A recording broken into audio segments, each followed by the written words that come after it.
Hello students, कैसे हैं आप लोग। आई होप आप लोगों की पढ़ाई अच्छी चल रही होगी। देखिए, हम लोग सीयूईटी बीएड के लिए जो प्रिपरेशन कर रहे हैं उसमें हम लोग पहले पीवाईक्यू से शुरू किया है हम लोगों ने, ताकि हम लोगों को पता चल जाए कि कौन सी एरिया से क्वेश्चन जो है वो ज़्यादा पूछे जा रहे हैं। तो पहला क्वेश्चन देखिए, इसमें लिखा है रोग और दूसरी तरफ क्या है कारण, उसे मैच करना है। सबसे पहले देखिए, इटाई इटाई रोग ये किसके द्वारा होता है? कैडमियम की विषाक्तता के द्वारा होता है। ठीक है। फिर मीना माता हम लोगों ने बहुत बार पढ़ा है, पारा विषाक्तता के कारण होता है। ब्लू बेबी सिंड्रोम जो होता है वो पानी में उच्च नाइट्रेट की वजह से होता है। और गैस बुलबुला रोग जो होता है वो पानी में उच्च घुलित ऑक्सीजन के कारण होता है। इस तरीके से देख लीजिए, पहला का हमारा हो जाएगा थर्ड और दूसरा का फोर्थ, उसके बाद है ब्लू बेबी सिंड्रोम यानी सी का हमारा 1 हो जाएगा और डी का हमारा 2 हो जाएगा। यानी कि जो हमारा करेक्ट आंसर हो जाएगा ये हो जाएगा ऑप्शन नंबर 3। ठीक है।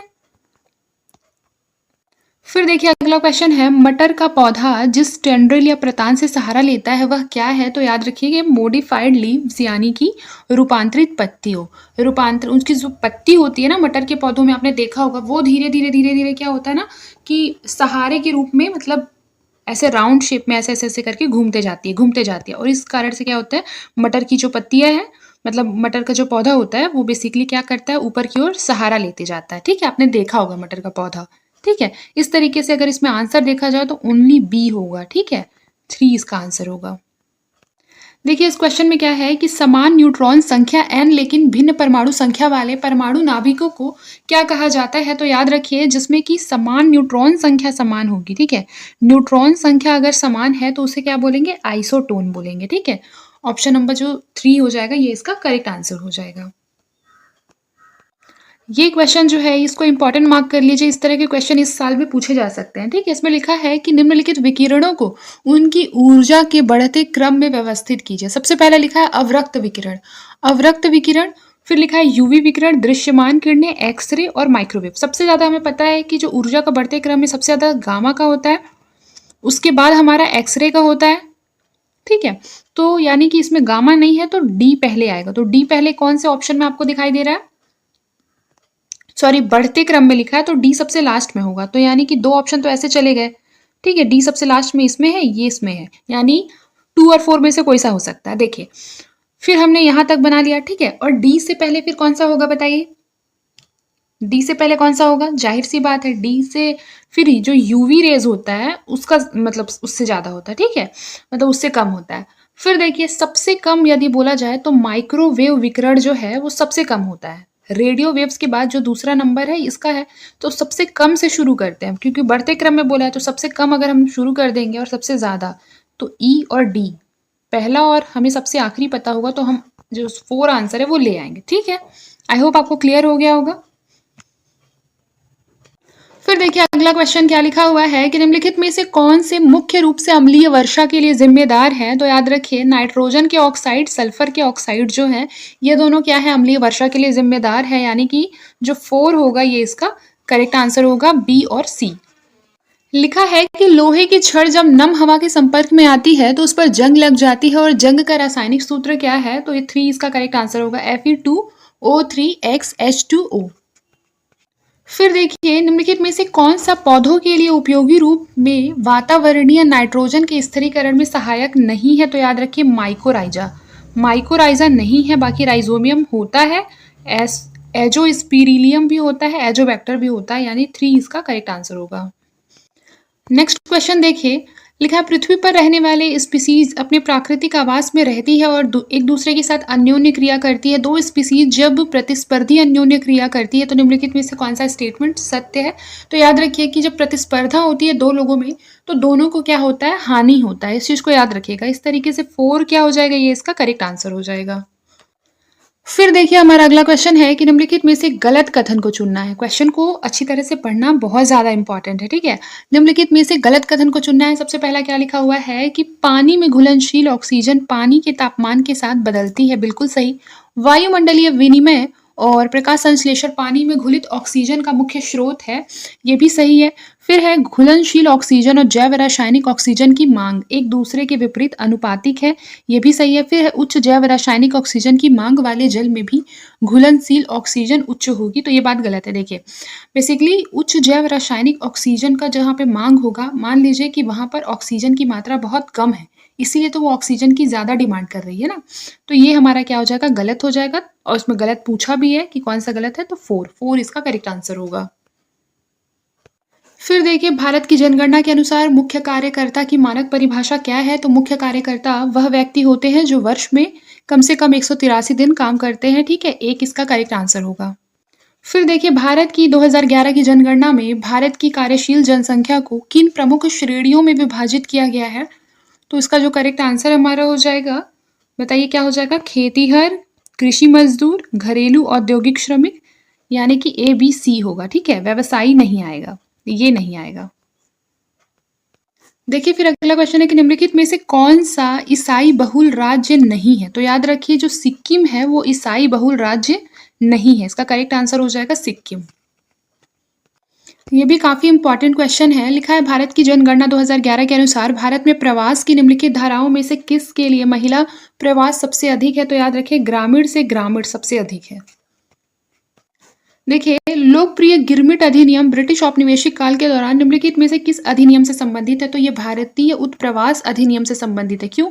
क्योंकि बेसिकली गिरमिट वो कहे जाते थे जो जिन्हें कि क्या कर दिया जाता था, जिन मजदूरों को दूसरे देशों में भेज दिया जाता था और वहां पर उनसे बंधुआ मजदूरी करवाई जाती थी, इसीलिए यह भारतीय उत्प्रवास अधिनियम से संबंधित है।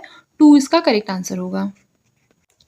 फिर देखिए फिर अगला क्वेश्चन क्या है, मुहम्मद इब्न अहमद अबू रेहान अल बिरूनी ये यात्री का नाम है और यात्री का देश कि कौन से देश से आए थे? तो याद रखिए अल बरूनी उज्बेकिस्तान से आया था, सैयदी अली रईस तुर्की से, इब्न बतूता मोरक्को से और अब्दुल रज्जाक समरकंद से, यानी कि ऑप्शन नंबर ए इसका करेक्ट आंसर है। सारे सामने सामने दिए हुए हैं, ठीक है।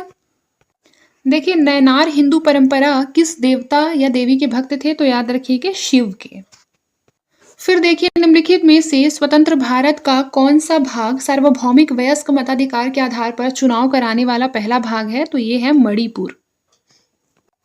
फिर देखिए निम्नलिखित समाजशास्त्रियों में से किसने यह तर्क दिया कि पूरे भारत में कई गांव शहरी प्रभावों के प्रभाव से अधीन हो रहे हैं, लेकिन शहरी प्रभाव की प्रकृति एक गांव के एक शहर या कस्बे के साथ संबंधों के प्रकार के अनुसार भिन्न भिन्न होती है, ये बोला था MSA राव ने। 3 जो हो जाएगा ये इसका करेक्ट आंसर होगा। फिर देखिए अगला क्वेश्चन है, पॉल कोस्टा रॉबर्ट मैक्रके के निष्कर्षों में निम्नलिखित में से कौन सी एक संभावित व्यक्तित्व विशेषता नहीं है? तो उसका जो करेक्ट आंसर हो जाएगा ये हो जाएगा कार्डिनल, ठीक है। 4 इसका करेक्ट आंसर हो जाएगा। और व्यक्तित्व विशेषता पूछता तो ये विवेकशीलता, न्यूरोटिसिज्म और बहिर्वेशन, ये सब क्या है, इसकी विशेषता है और ये नहीं है। सारणा चतुष्टयी यह साबित करने के लिए की गई थी श्रुति, ये श्रुतियों के लिए थी, याद रखिए। संगीत में ये बहुत फेमस मतलब पद होता है, ठीक है, सारणा चतुष्टयी। फिर देखिए यहाँ गायन शैली लिखा हुआ है और उसके विस्तार लिखे हुए हैं, आइए मिला लेते हैं। सबसे पहले ठुमरी का होगा लग्गी, ख्याल का होगा तान। अगर हमें 2 भी पता है तो हम करेक्ट आंसर ले आएंगे ऑप्शन नंबर 2, जहाँ की A का 1 है और देखिए C का 2 है। इस हिसाब से हमने इसको आंसर को लाया। अगर हमको 1-2 भी पता होता है तो सबसे पहले हमें ऑप्शन में क्या करना है, उसे देखना है कि कौन सा एलिमिनेट हो रहा है और कौन सा नहीं हो रहा है, ठीक है। फिर देखिए लिखा है डाकघर नाटक किसके द्वारा लिखा गया है? तो याद रखिए जो डाकघर नाटक है वो रविंद्रनाथ टैगोर के द्वारा लिखा गया है, ठीक है, 4th नंबर। फिर देखिए अगला क्वेश्चन क्या लिखा हुआ है, सबसे पहले लिखा है आधे अधूरे। आधे अधूरे का हो जाएगा मोहन राकेश, जो कि 2 में दिया हुआ है, यानी ये दोनों को रखेंगे, बाकी ये दोनों को एलिमिनेट कर देंगे। फिर है सकाराम बाइंडर, ये हो जाएगा विजय तेंदुलकर। फिर देखिए नागमंडल के हैं गिरीश कर्नाड, ठीक है। फिर है एवं इंद्रजीत के हैं बादल सरकार। अब देखिए 3 का 1, यानी कि इसका करेक्ट आंसर हो जाएगा ये, ठीक है, ऑप्शन नंबर 1। अब देखिए प्रसिद्ध संस्कृत नाटक अभिज्ञान शाकुंतलम किसके द्वारा लिखा गया? वी ऑल नो दैट कि ये कालिदास जी के द्वारा लिखा गया बहुत ही फेमस एक नॉवेल है। फिर देखिए योग शब्द की व्युत्पत्ति संस्कृत के किस मूल शब्द से हुई है? तो ये यूज से हुई है, ठीक है। 2 जो हो जाएगा ये इसका करेक्ट आंसर हो जाएगा।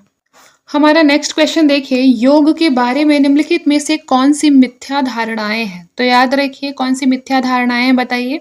योग के बारे में, योग केवल एक आसन है, बिल्कुल नहीं, उससे भी परे है, तो ये गलत हो जाएगा। तो अगर हम ए को एलिमिनेट कर देते हैं, तो करेक्ट आंसर आ जाएगा 4 बी, सी और डी।